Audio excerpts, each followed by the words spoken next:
విద్య మహిళలను ఉన్నత స్థానానికి, మహిళలనే కాదు ఎవరినైనా సరే ఉన్నత స్థానానికి తీసుకువెళ్తుంది. మహిళలు విద్యలో ముందడుగు వేస్తే మరింతగా ఉన్నత స్థాయికి వెళ్తారని నిరూపించింది మహిళా యూనివర్సిటీ. 1983లో అప్పటి సీఎం ఎన్టీ రామారావు మహిళల కోసం ప్రత్యేకంగా యూనివర్సిటీని ఏర్పాటు చేశారు. అది దేశంలోనే రెండో యూనివర్సిటీ. ప్రస్తుతం అప్పట్లో ప్రారంభమైన ఈ యూనివర్సిటీ ఇప్పుడు 50 శాఖలతో దినదినము ప్రవర్ధమానమవుతుంది. ప్రస్తుతం ఆ యూనివర్సిటీ వీసీ వెన్న ఉమ గారు ఉన్నారు. అంటే యూనివర్సిటీ ఎప్పుడు ప్రారంభించారో అప్పటి నుంచి ఇప్పటి వరకు ఇక్కడే ఆమె అధ్యాపక వృత్తిలో కొనసాగుతూ వీసీగా వైస్ ఛాన్సలర్గా ఎంపికయ్యారు.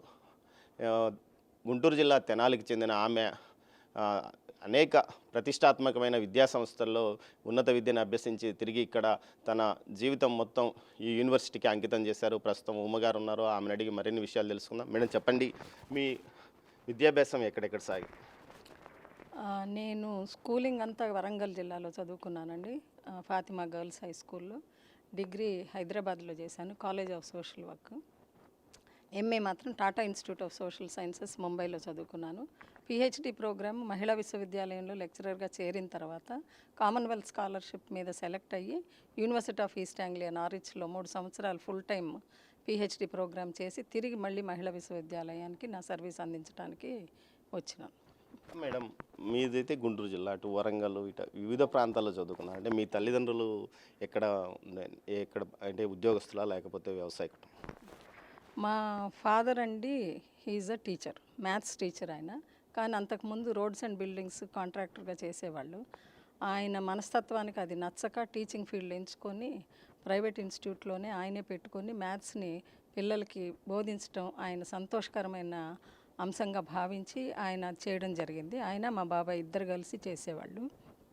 అయితే మా తల్లిదండ్రులు ఇద్దరు కూడా పిల్లల్ని బాగా పెంచడానికి, మంచి జీవితం ఇవ్వడానికి విద్య అనేది చాలా ముఖ్యం, దానికి మనం ప్రాముఖ్యత ఇవ్వాలి అనే ఉద్దేశంతో మేము 3 ఆడపిల్లలము, ఒక తమ్ముడు, నలుగురిని కూడా మంచి మంచి విద్యా సంస్థల్లో పెట్టి ఎన్ని ఒడిదుడుకులు ఎదుర్కొన్నా కూడా ఎక్కడ కాంప్రమైజ్ అవ్వకుండా మా విద్యని కొనసాగించారు. మాకు పూర్తి ప్రోత్సాహాన్ని అందజేశారు. అయితే ఈరోజు మేము నలుగురం కూడా మంచి స్థాయిలో ఉన్నామనంటే ఆ క్రెడిట్ అంతా కూడా మా తల్లిదండ్రులకే మేము ఇవ్వాలని నేను గట్టిగా నమ్ముతున్నానండి. ఈ విశ్వవిద్యాలయం స్థాపించినప్పటి నుంచి మీరు ఇక్కడ ఉన్నారు. అప్పట్లో పరిస్థితి ఎలా ఉంది?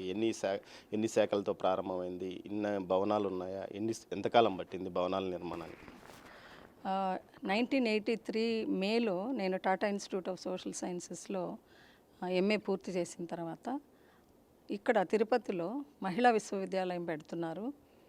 అందులో సోషల్ వర్క్ కోర్సును కూడా స్టార్ట్ చేస్తున్నారని తెలుసుకొని మా సీనియర్ ద్వారా నేను ఆగస్ట్ 83లో ఇక్కడ జాయిన్ అవ్వడం జరిగింది. 83-84 సంవత్సరం అంతా కూడా స్టాఫ్ అడ్హాక్ బేసిస్ మీదే ఉన్నారు, పర్మనెంట్ స్టాఫ్ అంటూ ఎవరూ లేరు. అప్పుడు 7 కోర్సెస్, 13 మంది స్టాఫ్ మాత్రమే మేము ఉండేవాళ్ళము. సొంత బిల్డింగ్స్ ఏమీ లేవు. కాకపోతే ఈ డైరీ ఫామ్లోని ఈ 130 ఎకరాలని టీటీడీ మహిళా విశ్వవిద్యాలయానికి ఇచ్చేటట్టుగా ఈ యూనివర్సిటీ స్థాపించాలన్న సంకల్పంతో చేసిన అప్పటి ముఖ్యమంత్రి గారు శ్రీ ఎన్టీ రామారావు గారు ఆ భూమిని మహిళా విశ్వవిద్యాలయానికి ఇచ్చేటట్టుగా ఏర్పాటు చేశారు. అది ఏర్పాటు చేసి మా సొంత బిల్డింగ్స్ వచ్చేంత వరకు మేము పాలిటెక్నిక్ బిల్డింగ్లో కొన్ని గదుల్లో మాత్రమే క్లాసెస్ నిర్వహించేవాళ్ళము. అది సర్దుకున్నామని మాకు అనిపించలేదు. రాబోయే మహిళా విశ్వవిద్యాలయంకి మేము పునాదులు వేస్తున్నామనే ఒక భావంతో మేము 13 మంది కూడా అప్పుడు ఉన్న స్టూడెంట్స్ తోటి 7 కోర్సెస్లో క్లాసెస్ చెప్పడము. తర్వాత టెంపరీ షెడ్స్ వేశారండి. ఇప్పటికి కూడా మాకు అదే ఉంది, టీచింగ్ కాంప్లెక్స్ అంటాం దాన్ని. ప్రస్తుతము వాటిని స్టోర్స్ పెట్టుకోవడానికి, కొన్ని ల్యాబ్స్ని ఏర్పాటు చేయడానికి ఆ కాంప్లెక్స్ని మేము గుర్తుగా ఇంకా అలాగే ఉంచుకున్నాము. ఎప్పటికి కూడా దాన్ని ఉంచాలనే భావనలోనే నేనున్నాను. తర్వాత 86లో మొట్టమొదట మేము ఒక బిల్డింగ్ని ఏర్పాటు చేశాము. అది హ్యుమానిటీస్ బ్లాక్. ఆ హ్యుమానిటీస్ బ్లాక్ని ఎన్టీ రామారావు గారే వచ్చి ఇనాగ్రేట్ చేయడం అనేది జరిగింది. అది సోషల్ సైన్సెస్ బ్లాక్గా ఇప్పుడు ఉంది. మా క్లాసెస్, సోషల్ వర్క్ క్లాసెస్ కూడా ఆ బిల్డింగ్లోకే ఫస్ట్ టైం షిఫ్ట్ అవ్వడం జరిగింది టీచింగ్ కాంప్లెక్స్ నుంచి. తర్వాత ఇప్పుడు నంబర్ ఆఫ్ బిల్డింగ్స్ వచ్చినాయి. ఏపీ గవర్నమెంట్ క్యాపిటల్ గ్రాంట్ ద్వారా కానీ, యూజీసీ ఇచ్చినటువంటి గ్రాంట్ ద్వారా కానీ, సెల్ఫ్ ఫైనాన్స్లో వచ్చినటువంటి గ్రాంట్ ద్వారా కానీ మేము అనేక బిల్డింగ్స్ని ఈరోజు నిర్మించుకోగలిగాము. క్లాస్ రూమ్స్కి ఏం కొదవలేదు, హాస్టల్కి ఎటువంటి తక్కువ లేదు. దాదాపు 4,000 మంది విద్యార్థినులు రాష్ట్రం మొత్తం నుంచి కూడా వచ్చి, కాశ్మీర్ నుంచి కూడా మన దగ్గర పిల్లలు ఉన్నారు, ఫార్మసీలో నర్సింగ్లో కూడా ఉన్నారు, బయోటెక్నాలజీలో కూడా నార్త్ ఇండియాలో డీబీటీ ఎంట్రన్స్ బేస్ చేసుకొని వచ్చే పిల్లలు ఉన్నారు. సో ఈరోజు మంచి వ్యాప్తి చెందింది. అంతర్జాతీయంగా కూడా మేము ప్రోగ్రామ్స్ని తానా ద్వారా, రాగవాహిని ద్వారా, సుస్వర అకాడమీ ద్వారా మ్యూజిక్ ప్రోగ్రామ్స్ని, డాన్స్ ప్రోగ్రామ్స్ని అందజేయగలుగుతున్నాము. అనేక అంతర్జాతీయ విశ్వవిద్యాలయాలతో కూడా మాకు ఎంఓయూ ఉంది. Student exchange programme, faculty exchange programme ఉంది, పిహెచ్డీని కూడా. అయితే నాకు ఇందులో సంతోషకరమైన విషయం ఏంటంటే 83 నుంచి ఇప్పటి వరకు కూడా అంచెలంచెలుగా ఈ విశ్వవిద్యాలయాన్ని ఎదగటం చూస్తూ దాంతో నా సహకారాన్ని కూడా నేను ఎంతో అందించానని ఒక తృప్తి నాకుంది. ఆ కష్టానికి ఫలితంగానే ప్రభుత్వము గుర్తించి ఈరోజు నాకు ఈ వైస్ ఛాన్సలర్ పదవిని బాగా చేస్తానని ఒక నమ్మకంతో మెరిట్ బేసిస్గా ఇచ్చారని చెప్పారు. దానికి నేను లోకేష్ గారికి, ముఖ్యమంత్రి గారికి, తర్వాత డిప్యూటీ సీఎం గారికి ధన్యవాదాలు తెలియజేస్తాను. మేడం, ఎన్టీఆర్ గారు ఎప్పుడైనా అంటే యూనివర్సిటీ శంకుస్థాపన ఆ తర్వాత కొద్దిసార్లు ఎప్పుడైనా వచ్చాడా, విద్యార్థులతో కలిసి మాట్లాడారా?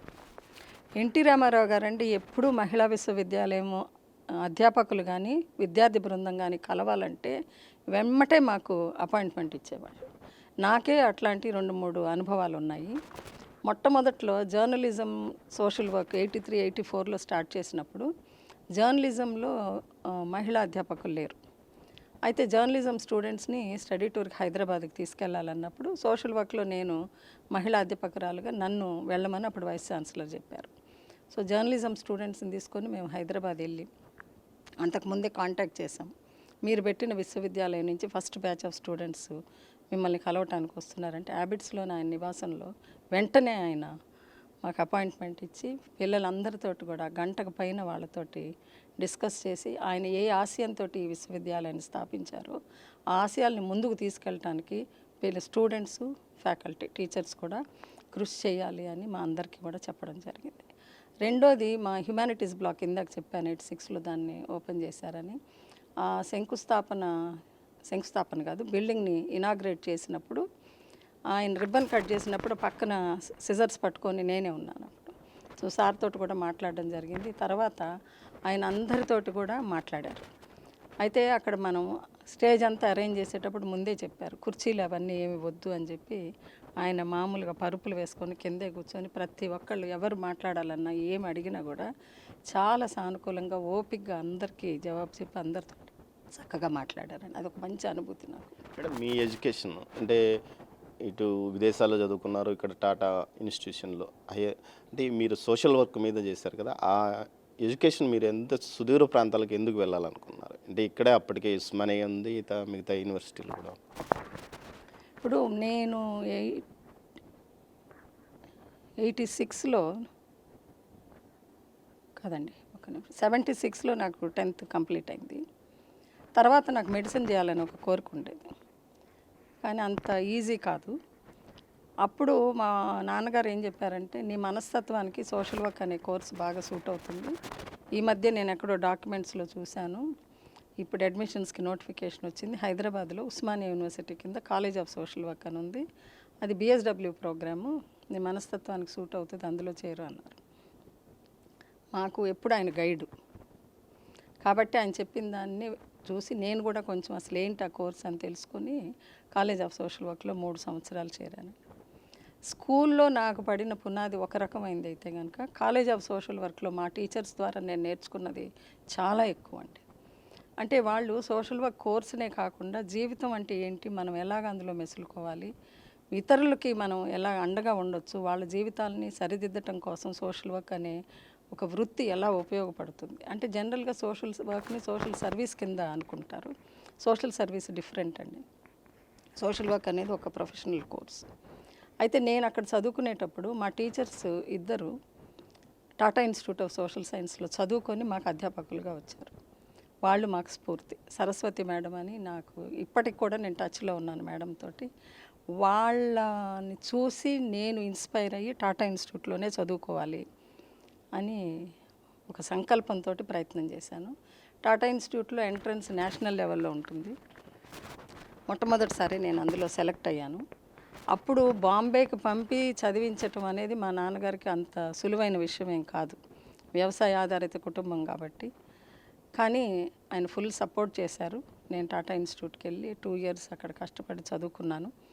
1983 మేలో కోర్స్ కంప్లీట్ అయింది. అప్పుడు ఈ విశ్వవిద్యాలయం ఆగస్టులో అంటే క్లాసెస్ స్టార్ట్ అవుతాయి. ఫౌండేషన్ అయితే మనకి ఏప్రిల్ 14th ఉగాది రోజే జరిగిపోయింది, కానీ క్లాసెస్ ఆగస్ట్ నుంచి స్టార్ట్ అవుతాయి అని తెలుసుకొని నేను ఇక్కడికి అప్లై చేస్తే నేను సెలెక్ట్ అవ్వడం జరిగింది. First year add hack basis మీద చేసాం. 84లో మళ్ళీ అప్లికేషన్స్ కాల్ఫర్ చేసి రెగ్యులర్గా అపాయింట్మెంట్స్ చేశారు. అందులో నేను సెలెక్ట్ అయ్యాను. మేడం, ఇంకోటి, మీరు ఏదైతే ఇప్పుడు రాష్ట్రంలో కానీ దేశంలో సెల్ఫ్ హెల్ప్ గ్రూప్స్ చాలా పెద్ద ఎత్తున ఉన్నాయి. అంటే అప్పట్లో మన రాష్ట్రంలో మొట్టమొదటిసారిగా చంద్రబాబు నాయుడు ఈ సెల్ఫ్ హెల్ప్ గ్రూప్స్ ప్రారంభించారు. దీనికి సంబంధించి అప్పట్లో మీరు కూడా ఒక 3 సంవత్సరాలు పనిచేశారని చెప్తున్నారు. మీరు అప్పుడు ఏం చేశారు? అసలు ఆ సెల్ఫ్ హెల్ప్ గ్రూప్స్ ఇంత సక్సెస్ కావడానికి ఏం కారణం? ఆ, మనకి సోషల్ క్యాపిటల్ అని ఒకటి ఉంటుందండి. అంటే సామాజికంగా వ్యక్తిగతంగా చేయలేనటువంటి అంశాలని, పేదరికం అయితేనేమి, ఆరోగ్యం అయితేనేమి, ఒక విద్య అయితేనేమి, సంఘటితంగా చేయడానికి సాధ్యమవుతుంది అని ఒక సూత్రాన్ని ఆధారం చేసుకొని UNDP చాలా కాలం క్రితమే self help groups for women, స్వయం సహాయక సంఘాలను ఏర్పాటు చేయడం జరిగింది.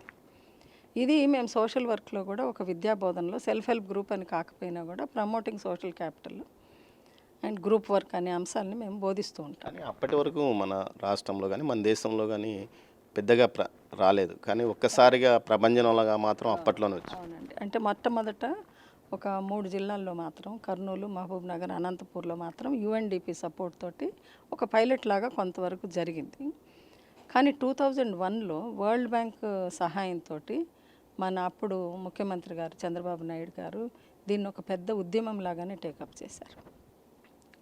అండ్ మొట్టమొదట DPIP, district poverty initiative project అనే పథకం ద్వారా మొదట 6 జిల్లాలని ఎంపిక చేసుకుని వాళ్ళల్లో ఒక ప్రణాళికాబద్ధంగా విమెన్ స్వయం సహాయక సంఘాలను ఏర్పాటు చేయడం పేదరిక నిర్మూలన కోసం అయినప్పటికీ కూడా మహిళలు సాధికారత పొంది తద్వారా పేదరిక నిర్మూలన జరగాలి అనే ఒక అభిప్రాయంతో ముందు సంఘాలను ఏర్పాటు చేయడం, అందులో poorest of the poor first అని, అంటే అందరికంటే పేదవాళ్ళనే ముందు ఎంచుకొని ఒక ప్రణాళికగా వాళ్ళని సంఘాలు చేస్తూ సంఘాలని పటిష్టపరుస్తూ దాంట్లో భాగంగానే వాళ్ళతో పొదుపు అనే ఒక అలవాటు వాళ్ళల్లో నేర్పిస్తూ పొదుపు చేసుకొని మేము కూడా సాధించగలము అని ఒక 6 నెలల పాటు వాళ్ళు నిరూపించుకుంటే తర్వాత బ్యాంక్ నుంచి వాళ్ళకి లింకేజెస్ వచ్చి మెల్లిమెల్లిగా ఇండివిజువల్ గ్రూప్ లోన్లు తీసుకొని అక్కడ మళ్ళీ కామన్ ఇంట్రెస్ట్ గ్రూప్స్ అని ఏర్పాటు చేశారు. అంటే ఏ వృత్తిలో అయితే వాళ్ళు పైకి రావాలనుకుంటున్నారో అలాంటి ఆశయం ఉన్న వాళ్ళందరినీ మళ్ళీ కామన్ ఇంట్రెస్ట్ గ్రూప్గా చేసి దానికి ఒక మైక్రో ప్లాన్ డెవలప్ చేసి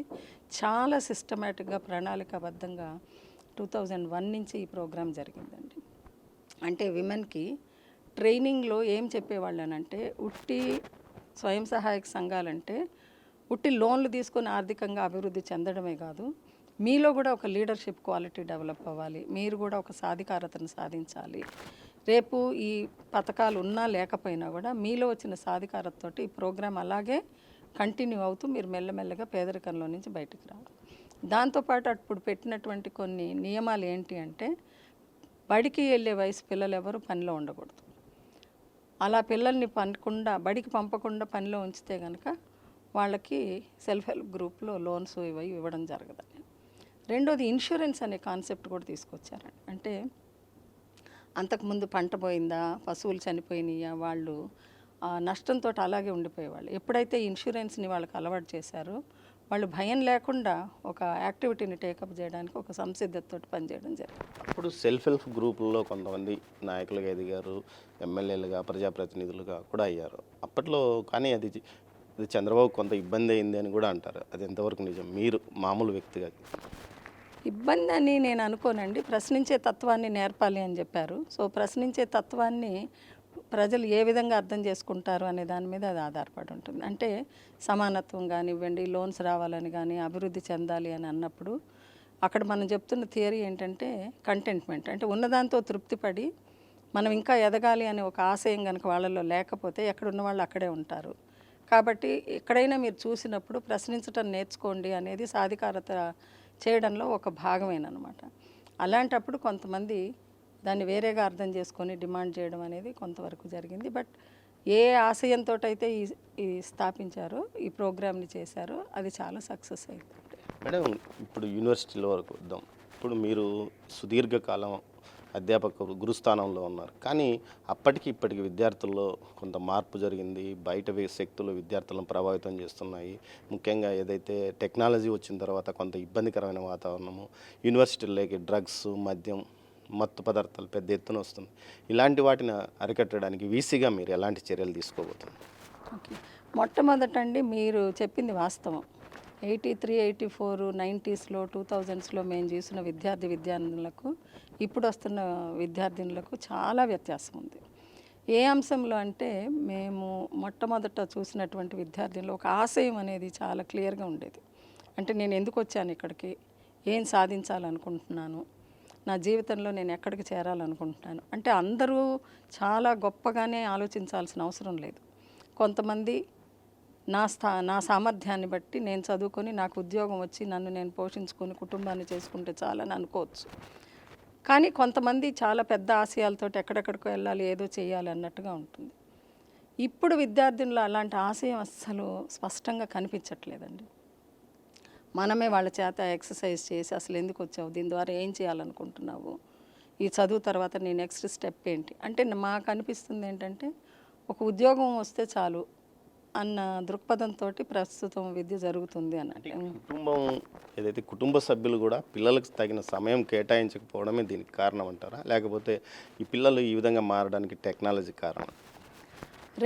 నా ఉద్దేశంలో రెండండి. ఒకటి, ఇంటర్మీడియట్ ఎడ్యుకేషన్ కొంచెం పిల్లల్ని అక్కడ జరిగే విధానాలు, పద్ధతులు అంటే చదువు అంటే ఎంసెట్లో ర్యాంకులు తెచ్చుకోవడము, చదువు అంటే 24 గంటలు 16 గంటలు రూమ్లోనే కూర్చొని చదివేసి ర్యాంకులు సాధించటము, లేకపోతే పైకి వెళ్ళడము అంటే ఇంజనీరింగు, మెడిసిన్, అగ్రికల్చరు, వెటర్నరీ అనే దృక్పథంతో వెళ్ళటము, ఇలాంటి వాతావరణం మనకి ఎక్కువగా కనిపిస్తుంది. అలా కాకుండా ఈ సబ్జెక్ట్స్ కాకుండా పైకి రావాలనుకుంటే ఇతర చాలా సబ్జెక్ట్స్ కూడా ఉన్నాయి. ప్యూర్ సైన్సెస్లో రావచ్చు, సోషల్ సైన్సెస్ రావచ్చు, మంచి మ్యాథమెటిక్స్లో చదువుకొని కూడా పైకి రావచ్చు, అనేక రకాల ఫీల్డ్స్ ఉన్నాయి అనే ఓరియంటేషన్ తల్లిదండ్రులు పిల్లలకి ఇవ్వట్లేదండి. రెండోది ఏంటంటే పిల్లలకి ఒకవేళ ఆ విధంగా ఇంట్రెస్ట్ ఉన్నా కూడా దాన్ని తల్లిదండ్రులు అర్థం చేసుకోకుండా, ఎందుకంటే ఫారిన్ వెళ్ళిపోవడం, అక్కడ సంపాదించడం, ఈ ఆలోచన విధానంలోనే ఉన్నారు కాబట్టి జరుగుతున్నటువంటి డెవలప్మెంట్స్ని, ఇతర ఫీల్డ్స్ ఏంటి అనేది తెలుసుకోకుండా, పిల్లలకి నచ్చిన వాతావరణంలో పెరగనివ్వకుండా ఈ ఇంటర్మీడియట్ కాలేజెస్లో చాలా స్ట్రిక్ట్ కండిషన్స్లో చదువుకుంటున్నప్పుడు వాళ్ళ ఆలోచన శక్తి, వాళ్ళ ఇష్టాలనే వాళ్ళు కోల్పోతున్నారని నేను అనుకుంటున్నాను. హైయర్ ఎడ్యుకేషన్ లాంటి యూనివర్సిటీస్లో మనం ఇప్పుడు దాన్ని కల్పించలేమండి. కొంతవరకు మేము ప్రయత్నం చేస్తాము, ఎందుకంటే మాకు కూడా మెంటరింగ్ సిస్టమ్ అనేది ఉంది. మా స్ట్రెంగ్త్, మా మహిళా విశ్వవిద్యాలయంలో మా స్ట్రెంగ్తే మా మెంటరింగ్ సిస్టమ్ అనమాట. అందరు స్టూడెంట్స్ని కూడా టీచర్స్కి అలొకేట్ చేస్తాము. సో వాళ్ళ ఒక చదువులోనే కాకుండా ఆల్రౌండ్ డెవలప్మెంట్లో కూడా ఎలాంటైనా ఇబ్బందులు ఎదుర్కొంటూ ఉంటే వాళ్ళకి కొంచెం guidance, career guidance, placements, next exam, teaching వైపు వెళ్ళాలనుకున్న వాళ్ళకి నెట్కి ఎట్లా ప్రిపేర్ అవ్వాలి, సెట్కి ఎట్లా ప్రిపేర్ అవ్వాలి, ఇలాంటి గైడెన్స్ కూడా మేము ఇవ్వడం జరుగుతుంది. ఇంకా రెండోది మీరు అడిగారు టెక్నాలజీ. టెక్నాలజీ చాలా చాలా ఇబ్బందులు కలిగిస్తుందండి పిల్లలకి. పర్టికులర్గా ఇంటర్మీడియట్ తర్వాత వచ్చినటువంటి పిల్లలకి ఇది అంటే ఓపెన్ ఎన్వైర్న్మెంట్, చాలా ఫ్రీడమ్ ఉన్నటువంటి వాతావరణంగా వాళ్ళు భావిస్తున్నారు. చదువు పరంగా కూడా స్మార్ట్ ఫోన్స్ తప్పనిసరి అయ్యే పరిస్థితి వస్తుంది, ఎందుకంటే అన్నీ అందులోనే పంపటం, మెటీరియల్ పంపటం. స్మార్ట్ ఫోన్స్ వాడడం తప్పు కాదు, కానీ అవసరం మేరకే వాడడం అనేది చాలా ముఖ్యం.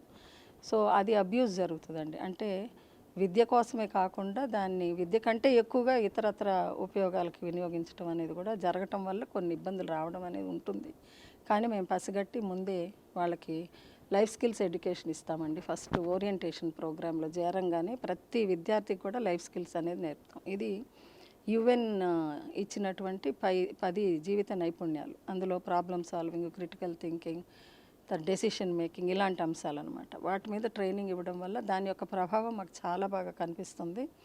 సమస్యలు ఎవరన్నా తెలియకుండా అందులో పడుతున్నా కూడా మేము ముందే అంచనా వేసి వాళ్ళని రెక్టిఫై చేయడానికి మాకు ఈ ట్రైనింగ్ ఉపయోగపడుతుంది. మేడం, యూనివర్సిటీలో స్టార్టప్ ఒకటి స్టార్ట్ చేశారు, అది ఎలా నడుస్తుంది? ఎవరైనా ఔత్సాహిక పారిశ్రామికవేత్తలు తయారయ్యారా ఇక్కడ? మనకి 2018లో దుర్గా భవానీ వైస్ ఛాన్సలర్గా ఉన్నప్పుడు అప్పుడు మన సెంట్రల్ గవర్నమెంట్ కూడా మోడీ గారు ఈ ఇంక్యుబేషన్ ఇన్నోవేషన్ కల్చర్ని ఎడ్యుకేషనల్ ఇన్స్టిట్యూషన్స్ కూడా మనం ప్రమోట్ చేయాలి అనే ఉద్దేశంతో అనేక స్కీమ్స్ని పెట్టడం జరిగిందండి. సో మనం టెక్నాలజీ బిజినెస్ ఇంక్యుబేటర్ అని అప్పుడు స్టార్ట్ చేయడం జరిగింది. తర్వాత 2 సంవత్సరాలకి బయోటెక్నాలజీ డిపార్ట్మెంట్ ద్వారా డీబీటీ డిపార్ట్మెంట్ ఆఫ్ బయోటెక్నాలజీ ద్వారా మనం విమెన్ బయోటెక్నాలజీ కూడా స్టార్ట్ చేశాము. మెల్లిమెల్లిగా మనకి ఆర్టిఫిషియల్ ఇంటెలిజెన్స్ సెంటర్ వచ్చింది. తర్వాత లైవ్లీహుడ్ బిజినెస్ స్కూల్, ఇట్లా ఒక 7-8 ఇన్స్టిట్యూషన్స్ ద్వారా మనము ఒక సినర్జీ కిందకి తీసుకొచ్చి విమెన్లోనే కాకుండా ఎవరికైతే ఉత్సాహం ఉందో వాళ్ళందరిలో కూడా మనం ఇన్నోవేషన్ని ఐడియాస్ ఉంటే కనుక ప్రమోట్ చేయాలనే ఉద్దేశంతో మనం 17-18 నుంచే ఈ కార్యక్రమాన్ని చేపట్టడం జరిగింది. టీబీఐ చాలా ముందుకెళ్తుంది. మనకిప్పుడు 41 స్టార్టప్స్ ఉట్టి టీబీఐ ద్వారా ఉన్నాయి. మొత్తం కలిపితే కనుక 50 పైనే స్టార్టప్స్ ఉన్నాయి. ఈ మధ్య మనకి నిధి ప్రయాస్ నుంచి, యాక్సిలరేటర్ నుంచి, జెనసిస్ అనే ప్రోగ్రామ్ నుంచి కూడా మనకు గ్రాంట్ రావడం జరుగుతుంది. సో మనం అప్లికేషన్స్ కాల్ఫర్ చేసి మంచి ఐడియాస్ ఉన్న వాళ్ళవి అప్లికేషన్స్ ఎక్స్టర్నల్స్ తోటి ప్రజెంట్ చేయించి మనం వాళ్ళకి గ్రాంట్ ఇవ్వడం జరుగుతుంది. ప్రస్తుతానికి ఇంకా ఇండస్ట్రీలోకి అయితే 2 వెళ్ళారు. ఇంకా మిగతా వాళ్ళు డిఫరెంట్ స్టేజెస్లో ఉన్నారు.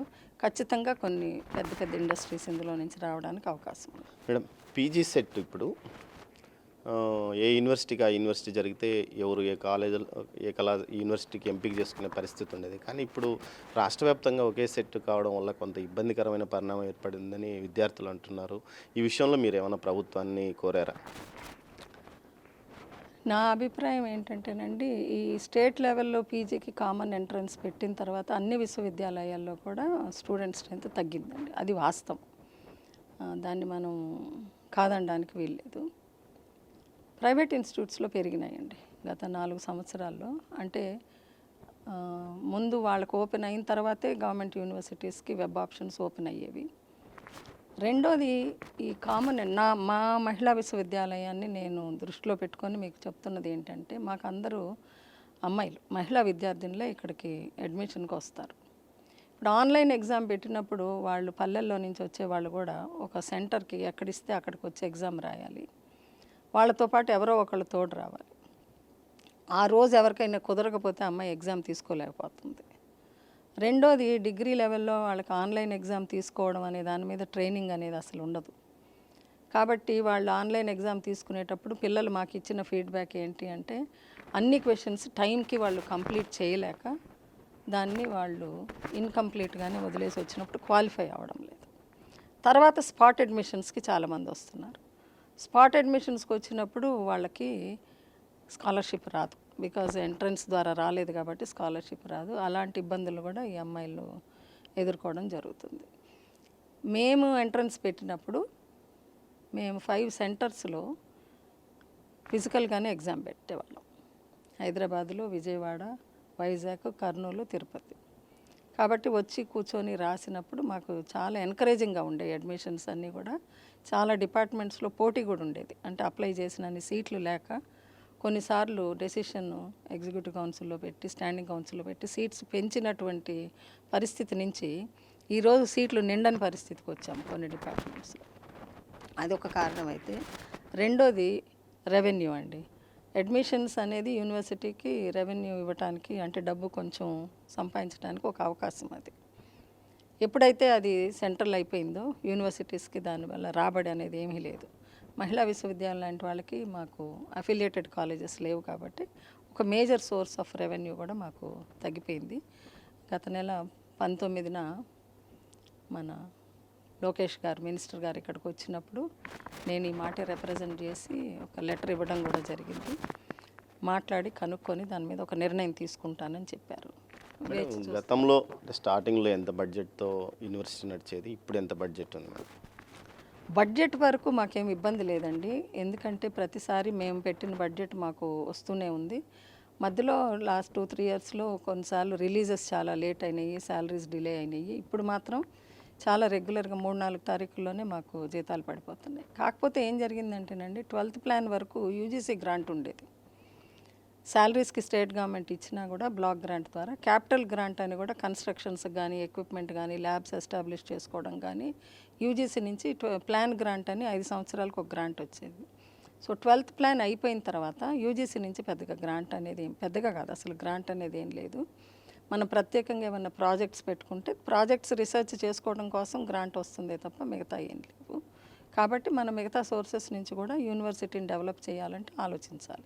ప్రస్తుతం మాకు పిఎం ఇంతకుముందు మేము రూసాలో 20 crores సక్సెస్ఫుల్గా కంప్లీట్ చేసిన తర్వాత ఇప్పుడు పిఎం ఉష ప్రధాన మంత్రి ఉచిత శిక్ష అభియాన్ కింద ఒక 100 కోట్ల గ్రాంట్ వచ్చింది.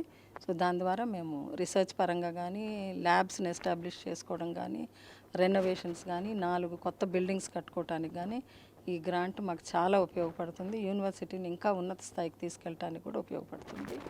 ఎన్ఐఆర్ఎఫ్ ర్యాంకింగ్లో మేము ప్రస్తుతం 101 to 150 రేంజ్లో ఉన్నాము. దాన్ని బాగా ఇంప్రూవ్ చేయాలనేది ఒక ఆశయంతో నేను పనిచేయాలని అనుకుంటున్నాను. యూనివర్సిటీ వీసీగా మీరు ఎలాంటి ముద్ర ఇవ్వబోతున్నారు? అంటే ప్రతి వీసీలో అంతా ఏదో ఒక తమదైన ముద్రను చూపించాలని ప్రయత్నిస్తున్నారు. అంటే సుదీర్ఘకాలం పాటు ఇక్కడే మీరు పనిచేశారు కదా, ఎలాంటి ముద్ర వేయబోతున్నారు, ఎలాంటి మార్పులు తీసుకురాబోతున్నారు? అంటే సుదీర్ఘకాలంగా నేను ఇక్కడ పనిచేస్తున్నాను కాబట్టి మాకు అంచెలంచెలుగా ఎదిగేటప్పుడు మేము ఎదుర్కొంటున్న సమస్యలు ఏంటి, ఎందులో మేము బాగా పైకి వెళ్ళాము, ఎందులో వెనకబడి ఉన్నాము అనేది నాకు అర్థమవుతుంది. మా ఎన్ఐఆర్ఎఫ్ టీం డైరెక్టర్ గారి ద్వారా మా ఎక్కడున్నాం మనము, ఎందుకు వెనకబడి ఉన్నాము అనేది మనం చూస్తే కనుక ఎన్ఐఆర్ఎఫ్ ర్యాంకింగ్ ఎవ్రీ ఇయర్ కూడా మాకు ఇంప్రూవ్ అవుతూనే ఉంది. మేము 151 to 200 బ్యాండ్లో నుంచి ఇప్పుడు 101 నుంచి 150 బ్యాండ్కి ఎదిగాము. కాకపోతే 100 లోపు ఉన్న వాళ్ళకి గ్రాంట్ వేరేగా ఉంటుంది గవర్నమెంట్ నుంచి, సెంట్రల్ గవర్నమెంట్. 50 లోపు వేరేగా ఉంటుంది, 25. ఇప్పుడు మొన్న ఏఎన్ఆర్ఎఫ్ అని అనుసంధాన్ నేషనల్ రీసెర్చ్ ఫౌండేషన్ అని సెంట్రల్ గవర్నమెంట్ రీసెర్చ్ గ్రాంట్ ఇవ్వటానికి ఒక ప్రణాళిక తీసుకొచ్చింది. దాన్ని ఏమన్నారంటే 100 crore గ్రాంట్ ఇస్తారు, దాంట్లో 25 లోపల ర్యాంక్ ఉన్న ఎన్ఐఆర్ఎఫ్ ర్యాంక్ ఉన్న ఇన్స్టిట్యూషన్స్ని హబ్ ఇన్స్టిట్యూషన్స్గా పెడతారు. 200 ర్యాంక్ లోపు ఉన్న వాళ్ళందరినీ స్పోక్ ఇన్స్టిట్యూషన్గా పెట్టి ఆ హబ్ ఇన్స్టిట్యూషన్తో స్పోక్ ఇన్స్టిట్యూషన్స్ కలిసి పనిచేయాలి. అప్పుడు మేము బిట్స్ పిలాని హైదరాబాద్ క్యాంపస్తో ఒక స్పోక్ ఇన్స్టిట్యూషన్గా వాళ్ళ హబ్ ఇన్స్టిట్యూషన్గా చేరాము. అప్పుడు అనిపించింది మనకే మంచి ర్యాంక్ ఉంటే కనుక మనమే ఒక హబ్గా ఉండి ఇంకొక 5-6 ఇన్స్టిట్యూషన్స్ని మనం కలుపుకొని వాళ్ళకి సలహాలు ఇచ్చే స్థాయిలో ఉండేవాళ్ళం కదా అని. దానికి కొంచెం టైం పడుతుంది, అసాధ్యమేమి కాదు. మాకు research publications, number of PhDs improve అవ్వాలి. ఎవ్రీ ఇయర్ ఇంప్రూవ్ అవుతుంది, కానీ ర్యాంక్ 100 ర్యాంక్ వచ్చిన వాళ్ళకి మాకు 4 మార్క్సే తేడా ఉంది. కాబట్టి నెక్స్ట్ టైం 100 లోపు మేము ఖచ్చితంగా తేగలుగుతాము. ఇంకొంచెం కాలంలో మేబీ 4 or 5-6 ఇయర్స్లో ఎన్ఐఆర్ఎఫ్ ర్యాంకింగ్ కూడా చాలా బాగా ఇంప్రూవ్ చేయడానికి స్కోప్ ఉంది, చేస్తాము. మినిస్టర్ గారు కూడా ఎన్ఐఆర్ఎఫ్ మీద ఫోకస్ చేయమని చెప్పారు, తప్పకుండా మేము అది చేస్తాం. ఏదైతే ప్రైవేటు యూనివర్సిటీలు ఎక్కువ కావడం వల్ల ప్రభుత్వ విద్యా యూనివర్సిటీల మీద కొంత అంటే విద్యార్థులు రావడం లేదు, దీంతోపాటు రిక్రూట్మెంట్స్ కూడా చాలా కాలంగా ఆగిపోయినాయి. దీంతో మీరు కాంట్రాక్టులు, లెక్చరర్స్ మీద ఆధారపడిన పరిస్థితి. మొత్తం మీద మహిళా యూనివర్సిటీలో ఎన్ని ఖాళీలు ఉన్నాయి మేడం? ఇప్పటి లోపల రిక్రూట్మెంట్ జరగబోతుంది?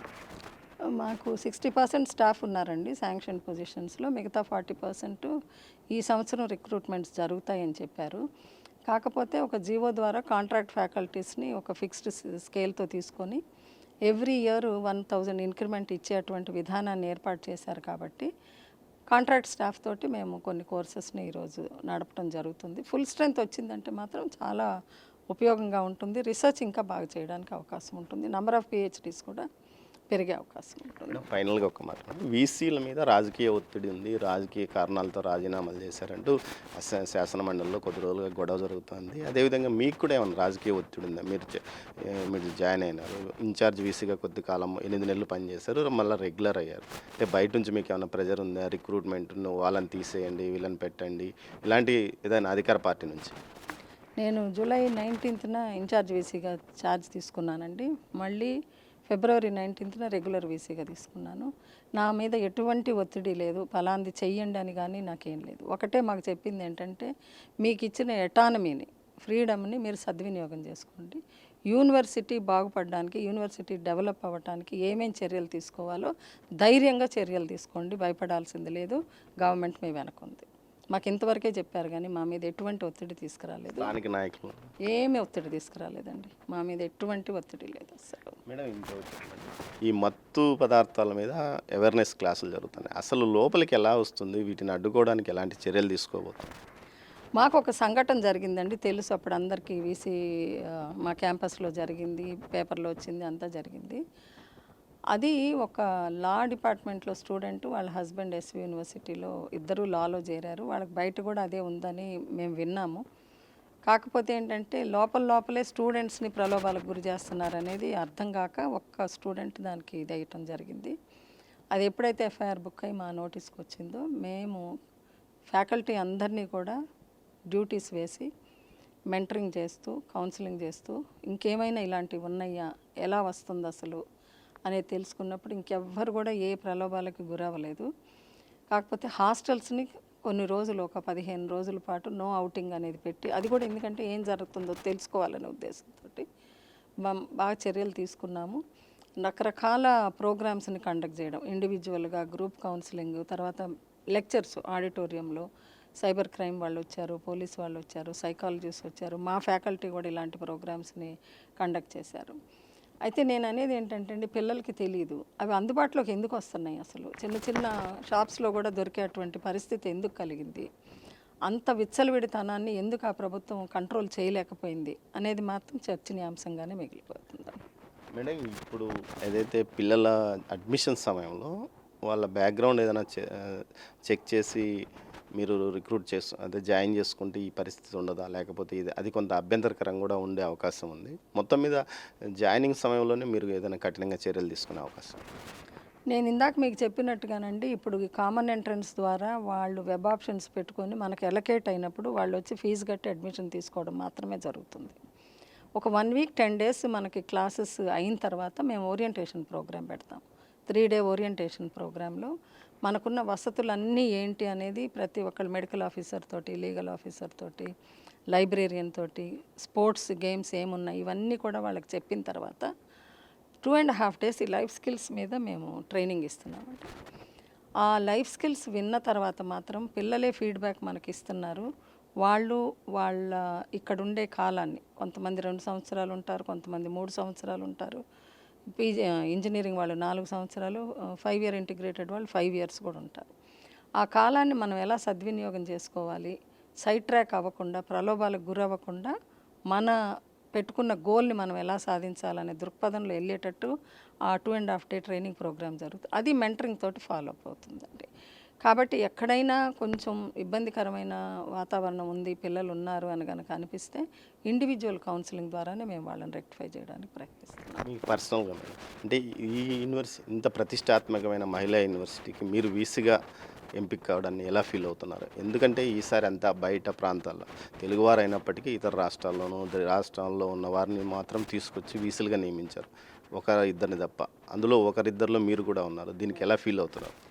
నాకు చాలా సంతృప్తికరంగా ఉందండి. ఎందుకంటే మన కృషిని, మన కెపాసిటీని గుర్తించి మెరిట్ మీదే ఇచ్చాము అని మినిస్టర్ గారు చాలా క్లియర్గా చెప్పినప్పుడు ప్రతి ఒక్కళ్ళు రాజకీయంగా ఉంటేనో తెలిస్తేనేనో మీకు రావడానికి అవకాశం ఉంది అని నమ్ముతారు. అది ఏమాత్రం నిజం కాదు అని నేను చెప్పదలుచుకున్నాను. ప్యూర్గా మెరిట్ మీద నా శ్రమతోటి, తర్వాత ఈ విశ్వవిద్యాలయంలో ముందు నుంచి ఉన్న వ్యక్తిగా నాకు అన్నీ తెలుసు కాబట్టి ఇంకా బాగా చేయగలదు అని ఒక నమ్మకంతో ఇచ్చారనే సంతృప్తి నాకు చాలా ఎక్కువగా ఉందండి. అందుకనే మళ్ళీ ధన్యవాదాలు చెప్పదలుచుకుంటున్నాను మినిస్టర్ గారు. ఏదైతే ప్రతిష్టాత్మకమైన మహిళా యూనివర్సిటీలో అధ్యాపక వృత్తి నుంచి జీవితాన్ని ప్రారంభించి వీసీగా ఎదిగిన ప్రొఫెసర్ వెన్నం ఉమగారు తనకు ఈ వీసీగా తాను పూర్తి స్థాయిలో పనిచేస్తాను, మహిళా యూనివర్సిటీ ఔన్నత్యాన్ని మరింతగా ముందుకు తీసుకెళ్తానంటుంది. అదే సమయంలో విద్యార్థులు స్వయం కృషితో పైకెదిగే విధంగా స్టార్టప్లు ప్రోత్సాహం కొనసాగుతుంది. దీంతోపాటు ప్రభుత్వం కూడా తనకు అన్ని విధాల అండగా ఉంది, ఎలాంటి రాజకీయ ఒత్తిడి లేదని ఆమె చెప్తున్నారు. మహిళా యూనివర్సిటీ అంటేనే ఎవరు గుర్తొస్తారో ఆయన పేరును చిరస్మరణీయంగా నిలిచే విధంగా తాను మరింతగా కృషి చేస్తానంటున్నారు ప్రొఫెసర్ ఉమగారు. కెమెరా పర్సన్ పురుషోత్తంతో దామోదర్, తిరుపతి నుంచి. For more videos like this, subscribe Big TV channel.